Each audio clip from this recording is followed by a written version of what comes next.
Hello, this is Melissa Wiltrout again for AEP 800, and this time the piece of technology that I will be reviewing is Quizziz. I selected this resource because I think any teacher could use it in their classroom, and I also in general just think that it's really fun. The purpose of this video is to demonstrate the functions of the technology and walk through the steps of seeing what a quiz looks like in action. My intended audience for this video is other teachers, and the ISTE standards I will be covering are ISTEL 3.E, develop learning assessments that provide a personalized, actionable view of student progress in real time, and ISTEL 2.E, share lessons learned, best practices, challenges, and the impact of learning with technology with other education leaders who want to learn from this work, which is what I will be doing here today. So when you create your account on Quizziz, it brings you to a landing page. In the options section, I said that I was a middle school English teacher, and so there's some personalized stuff here that has popped up.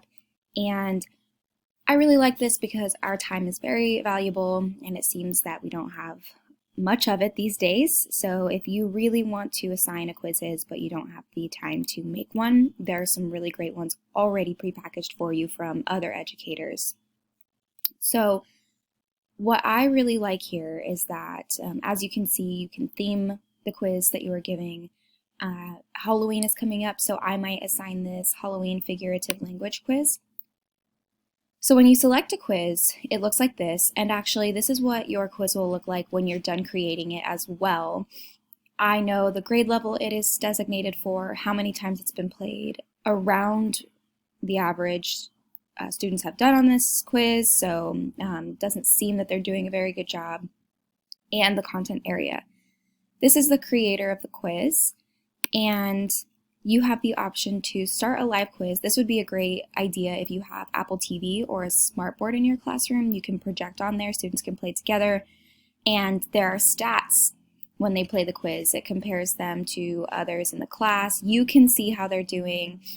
There's a report you can watch. But you can actually turn those things off if you want to give this as a real quiz. So that option where students can see how they're doing compared to their peers, you might want to turn that off if you're going to assign this as a real quiz, just because I think that that would stress them out. But it could be a really great competitive aspect if you're playing it as a game. Or you can assign this as homework.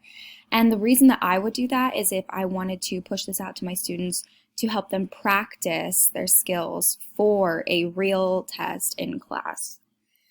Then the other thing I want to point out to you is that you can see how long these questions are supposed to last. You can edit that if you think it needs longer. You can show the answers just to make sure that the person who created this quiz knew what they were talking about. So I would just review it, make sure it's school appropriate, make sure that the answers are actually correct. But what I want to show you is a preview of this quiz. So when it loads, it looks like this. I can do flashcards instead, but what I want to do is a game.